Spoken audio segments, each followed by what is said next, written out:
Now, in times of recession, we all need to learn how to adapt our lifestyle and way of thinking to suit the current economic climate. But frequently when it comes to dealing with our personal finances, many of us find that it is our money and not us that's in the driving seat. Money or lack of it, actually, I think is probably more to the point.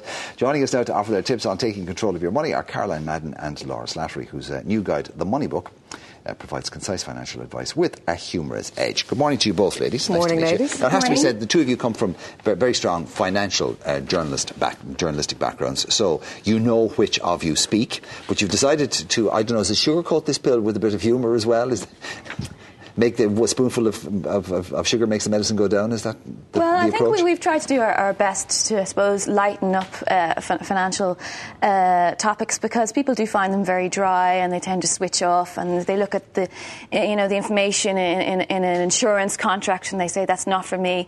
But by doing that, they don't realise all the hideous small print that's there to catch them out. So we're hoping to sort of get people just a little bit interested in their finances so that they can get on top of them.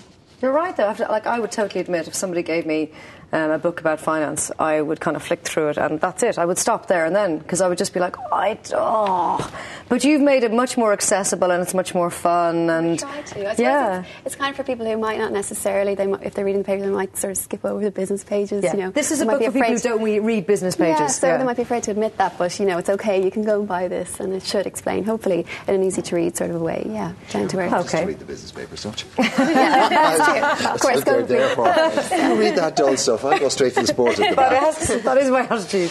Okay. We've got a graphic of some of the broad headings, and the first one, and you think this makes just absolute and utter sense, but of course for the last 10, 15 years this country hasn't been doing that. Buy now, pay now.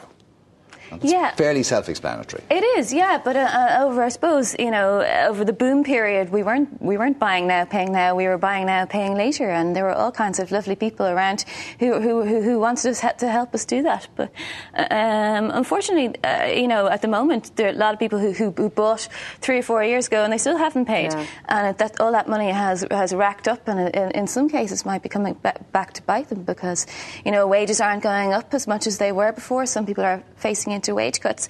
So buying now, paying now is the first step. You may not be able to fully clear off your old debts, but at least the one thing you can do is stop making new ones. So chop up the cards is what you're saying. That's it. Chop up the cards, all of them. Because a lot of people have more than one credit card. So it's and the store cards are even worse. Oh yeah, huge amounts. Now, renew your passport. Now, this is an interesting. As a lot of people think, okay, it's bad here, so let's move. But the problem is that it's probably just as bad wherever you're going to move to, isn't it? That's the problem, isn't it? And I suppose the usual fallbacks of the US and London and the UK is where traditionally Irish people would emigrate to, but it seems to be equally bad, well, possibly not as bad, but equally bad in those countries. So I think you really need to do your research and maybe open up your horizons a little bit more if you're thinking of moving and relocating, and think of countries that you might have considered in the past. I suppose Australia is a very popular place now. And I think until about a year ago there was still a labour shortage in Australia and low unemployment. But even there I think it's beginning to tighten up, and people there's anecdotal evidence coming back of people saying, well, it's not much better over here. Unless you're a hairdresser, apparently. Really? Then they welcome you with open arms. I was there in November and the government were talking about lowering the quota. Wow. Yeah. So, but South America and Central America have done really well. Actually, funnily enough, the one area of the world that George Bush had nothing to do with and didn't interfere with at all in 8 years, and they're flourishing. Coincidence? Okay, keep your retirement date flexible. Laura, explain this to us.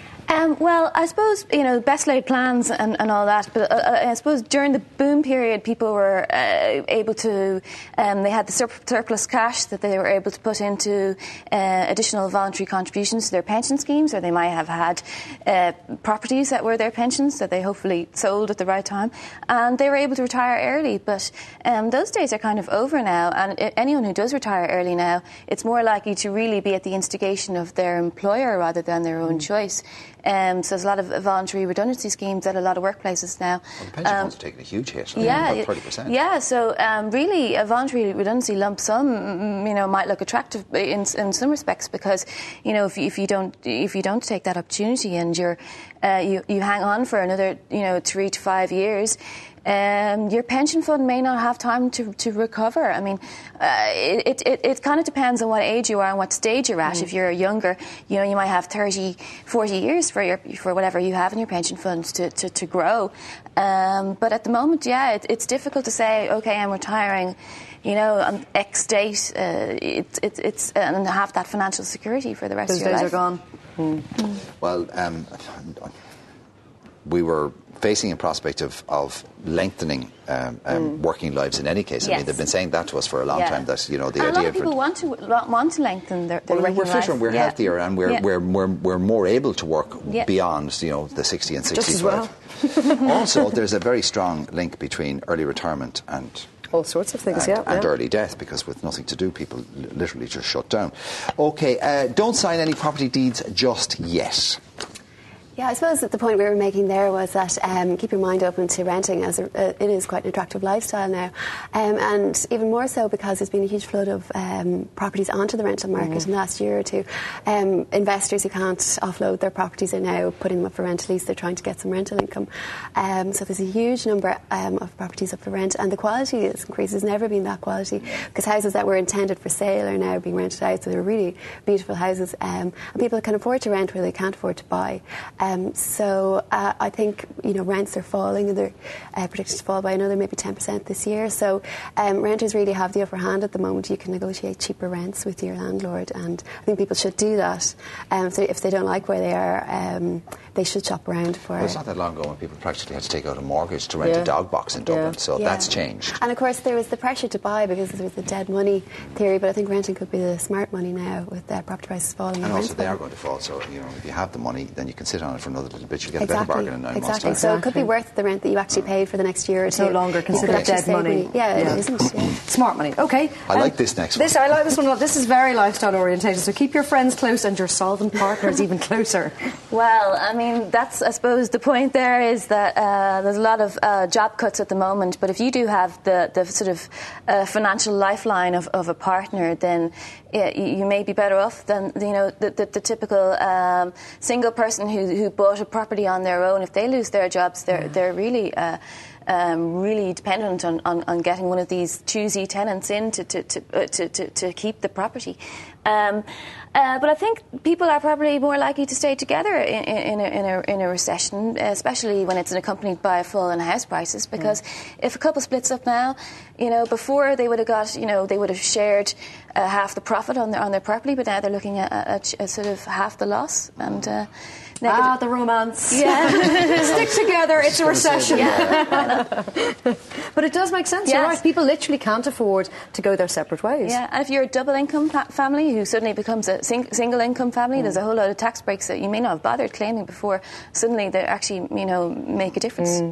There's another nice title on this heading: Avoid shoeboxes, mattresses, and people called Madoff, referring obviously to Bernie Madoff. There's actually a very good picture in one of the papers this morning of a protester in New York with a sign saying, "There's still time for you to do the right thing, Bernie. Jump." Yeah. I know, it's awful, isn't it? Yeah. But anyway, so right behind that smile-inducing headline, what's the thinking there? Well, I suppose some people will be weighing up their options of what to do with their money. And I know some people did take out some of their savings, maybe think about stashing a little nest egg, an emergency nest egg under the mattress or in a shoebox. But one point that we wanted to make was that during recessions, unfortunately, just to make things even worse, crime tends to increase, and there is evidence that burglaries have been shooting up, unfortunately. Paul Williams was saying that this morning on the sofa.